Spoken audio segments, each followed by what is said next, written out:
On August 19th, PlayStation released a trailer announcing their second ever collaboration, Helldivers 2 and Halo ODST. This collab adds a new warbond that has new armors, vehicle skins, and 3 new weapons. The very next day, the weapon stats were leaked by devs, showing that the assault rifle has medium armor penetration, while the shotgun and SMG both have light armor penetration. Some people bemoan this fact, and this is a pattern that I've noticed throughout Helldivers 2's lifespan. In a previous warbond called Masters of Ceremony, there's a weapon called the Amendment, and when it was first leaked, it was revealed that the gun had light armor penetration. Again, many people wrote off this gun without even unlocking it and trying it out for themselves. A few months ago, many Helldivers were saying that the Stalwart, a light armor pen stratagem, should be a primary weapon instead because otherwise it is unusable. And even though Helldivers isn't the focus of this channel, I hope this isn't the first video of mine that you've seen, I want to push back and say that light pen weapons aren't as bad or unusable as most people make them out to be. Now look, I'm not going to gaslight and lie to you and tell you that light pen weapons are better than medium pen. Generally speaking, medium pen weapons are better, but that doesn't mean light pen weapons are useless or that medium pen is always better. In some situations, a light pen weapon is more effective than a medium pen one. If you use medium pen weapons because you can't aim or prefer them, that's fine. Some of my favorite guns to use are the Dominator, Scorcher, and the Reprimand. This video encourages you to try out some weapons that aren't medium pen and showcase some of my favorite light pen weapons. But first, let's go over what even armor penetration is because the game doesn't fully explain it. There are 2 stats, armor value, which refers to enemy parts, and armor penetration, which refers to the Helldivers guns. They both range from 0 to 10. If the armor value of the enemy part is lower than the armor penetration value of your gun, then you will deal 100% of the damage the gun does. If the armor value and armor penetration are the same, then you will deal 65% of your gun's damage. If the armor value is higher than the armor penetration, then you will deal no damage. Let's say you want to shoot this rocket strider in the crotch. The crotch has an armor value of 3, meaning it has medium armor. So if I want to damage it, I need at least an armor penetration of 3, which is medium pen, to damage it. This game has more facets to damage calculations such as durable damage, but I'm not going to talk about that because I don't want this section to be too long, and the focus of this video isn't explaining damage calcs anyway. This game really needs a bestiary or some sort of manual explaining this stuff.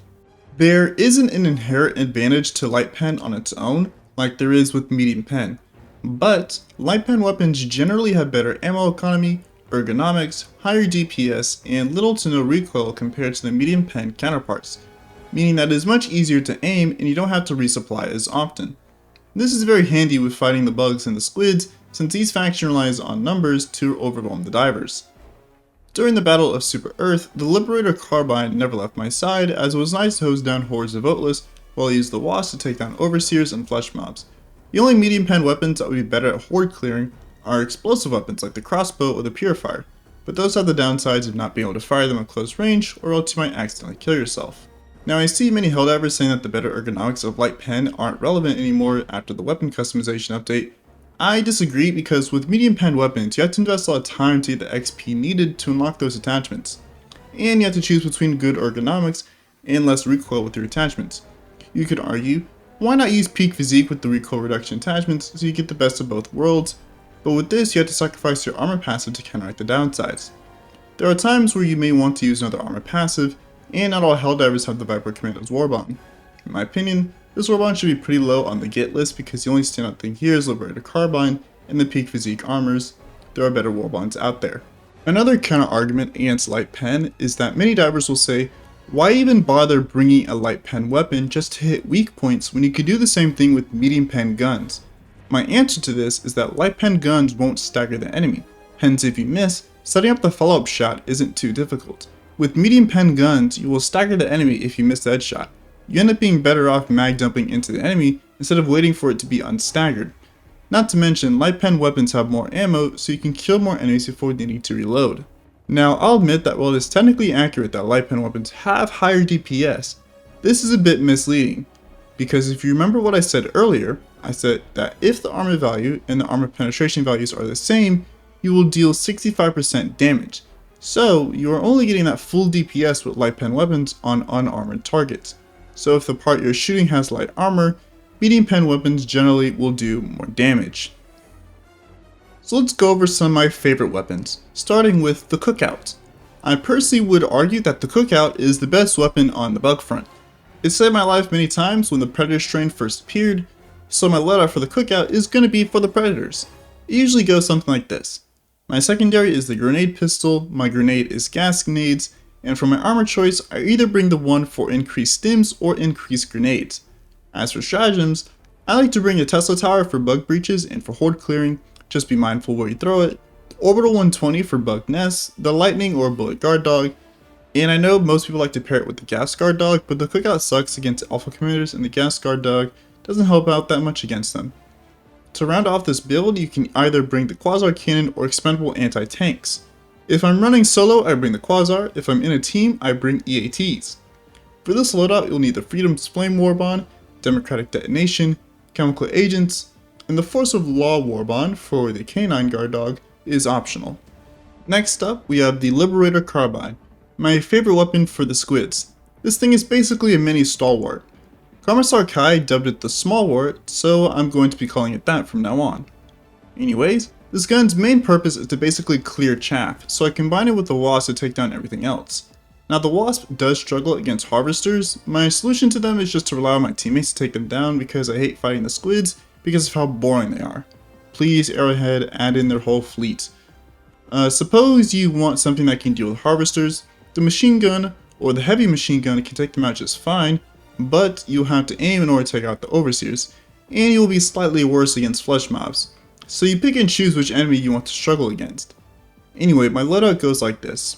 My secondary is the grenade pistol, my grenade is the incendiary grenade, not the impact version. The armor is a bit of a wild card. I like to bring the siege ready armor, but sometimes I'll bring the armor for extra grenades. If you want to use the machine gun or heavy machine gun instead of the Wasp, the peak physique armor would be the one you want to bring. Moving on to stratagems, I like to bring the Eagle Strafing Run, Orbital Gas Strike, and the Machine Gun Turret. If you're fighting in a megacity, you can substitute the Orbital Gas with another sentry like the Tesla Tower. If you are playing in a team, again, please be mindful of where you throw it. For this build, you'll need the Viper Commander's Warbond, Democratic Detonation, Steeled Veterans. Urban Legends is optional if you want the siege ready armor. Now I could go over some other light pen weapons like the laser weapons with its infinite ammo and no recoil, or I could talk about the variable, but Commissar Kai already made an excellent video on it.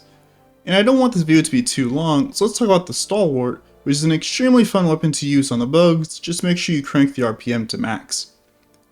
While you can use it on the squid or bot front, it's not as fun, especially on the squids since stingrays and flesh mobs are added in. Anyways, my loadout for the bugs is the Scorcher or the Purifier for my primary, my secondary is the Ultimatum, and my grenade is the Gas Nades. The armor choice is again a wild card. Extra nades or extra sims are nice, or you could go for siege ready. For the stratagems, I bring the Orbital Napalm Barrage, Orbital 120 Barrage, and the Supply Backpack. How this loadout works is the Stalwart will be your primary weapon, and the Scorcher is for giving charges back shots and dealing with nursing or ballast spewers if they spawn. The Ultimatum is how you will deal with Battle Titans and the occasional Impaler, which is why I bring the supply pack to ensure I'm always topped off on ammo, and your teammates will love you and want to stick to you. For this build, you'll need the final page of Helldivers Mobilize or Polar Patriots, Servants of Freedom, and the Chemical Agents Warbond.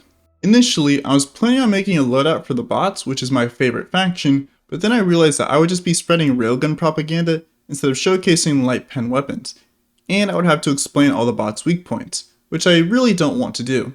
I love using the railgun, it is easily the most satisfying weapon in the entire game. Anyway, if you made it this far into the video, thanks for sticking around. You might be wondering why light pen weapons are used since you have to build around them. And my response is that it's fun. Too many Helldivers are focused on efficiency and ensuring the weapon that they chose can take out everything from troopers to gunships or scavengers to chargers.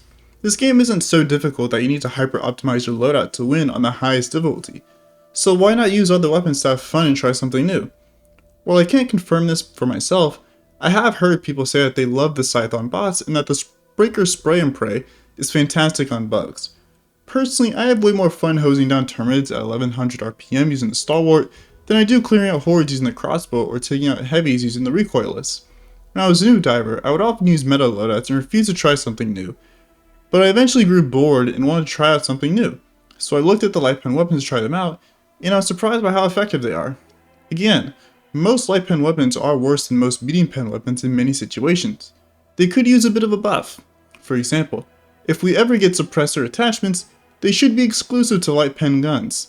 Different ammo types could also be exclusive to light pen, or you could have a minimal selection of ammo types with medium pen guns. And the game should have some way to see what kind of enemies we'll be facing, because jumping into a biosphere speed with the cookout is painful. I don't think arrowheads should add the ability to change the armor penetration on guns, since everyone would immediately change the weapon to medium pen once they unlocked it. In that situation, you may as well have just made the gun medium pen at the start. Anyways, that's all I wanted to say. Try out some other weapons. You don't need medium pen in order to be effective. Have a nice day, everyone.